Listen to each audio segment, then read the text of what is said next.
Hi, it's Liz from G-Mum's Place again. Back with a review of Naked in Death by J.D. Robb, which was published in 1995. It is 2058, New York City. Technology now completely rules the world. But for New York detective Eve Dallas, one irresistible impulse still rules the heart: passion. Eve is a New York police lieutenant hunting for a ruthless killer. In over 10 years on the force, she's seen it all and knows her survival depends on her instincts. And she's going against every warning telling her not to get involved with Robb, an Irish billionaire and a suspect in Eve's murder investigation. But passion and seduction have rules of their own, and it's up to Eve to take a chance in the arms of a man she knows nothing about, except the addictive hunger of needing his touch. The book starts with Eve waking up after a nightmare about having to kill a murderer the night before. Unfortunately, he had already killed the little girl he held as hostage, his daughter. She gets a call from her commander that she is to be the primary investigator on a sensitive case, and to go direct to the address. In this scene, Feeney, old friend and former partner, is introducing Eve to the victim and the crime scene. This one's going to be touchy, Dallas. I picked up on that already. Who's the victim? Sharon de Blas, granddaughter of Senator de Blas. Neither meant anything to her. Politics are not my forte. Feeney? He's the gentleman from Virginia. Extreme right, old money. The granddaughter took a sharp left a few years back, moved to New York and became a licensed companion. She was a hooker, Eve said. Alright, they go on talking about the crime scene, and Eve is just examining the body to see how she died. And this is her reaction. Christ, Feeney, these look like bullet wounds. Feeney reached into his pocket and drew out a sealed bag. Whoever did it left a souvenir. He passed the bag to Eve. An antique like this has to go for $10,000 for a legal collection, twice that on the black market. Fascinated, Eve turned the sealed revolver over in her hand. It's heavy, she said, half to herself. Bulky. .38 caliber, he told her. First one I've seen outside of a museum. This one's a Smith & Wesson Model 10 blue steel. He looked at it with some affection. Real classic piece. Used to be standard police issue up until the latter part of the 20th. They stopped making them in about 22, 23, when the gun ban was passed. You're the history buff, she said, which explained why he was with her. Looks new.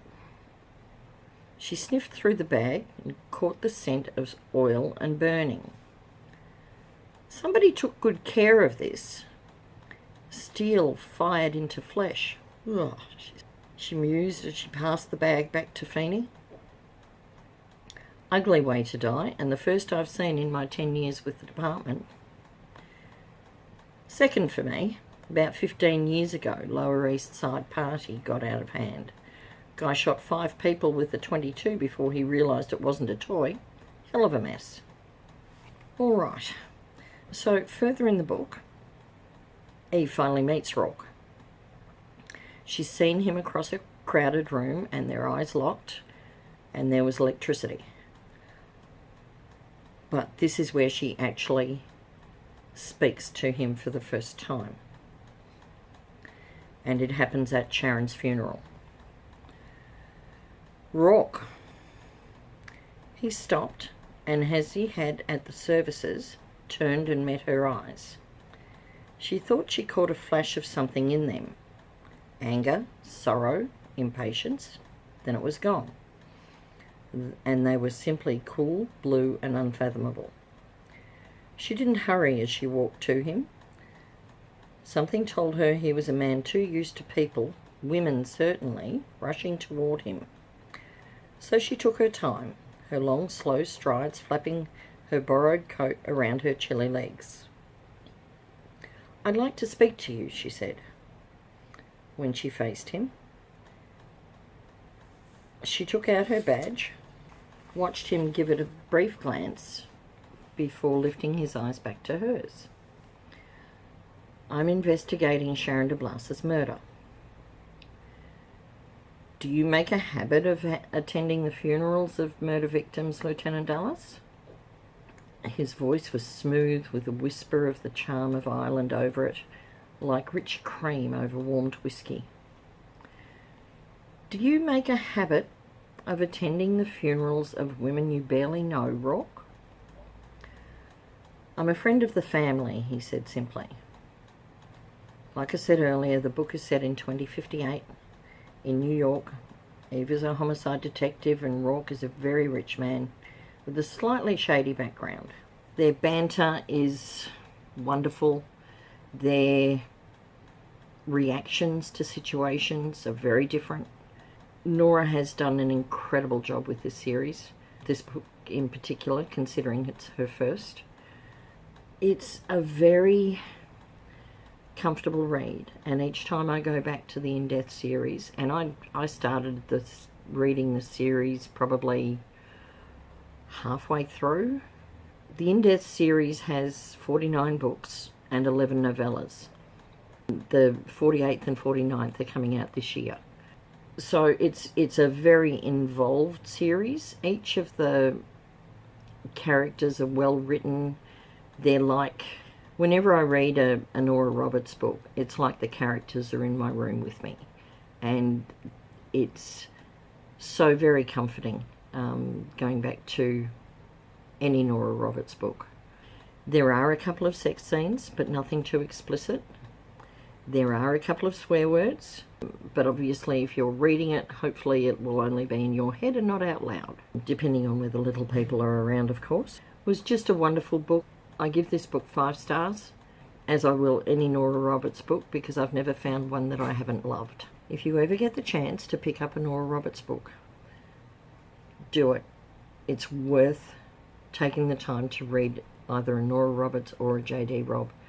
Both are incredible writers and will become good friends to you. The stories are incredible. They're very well crafted. They're very intense. As always, please subscribe, hit the notification bell and smash the like button.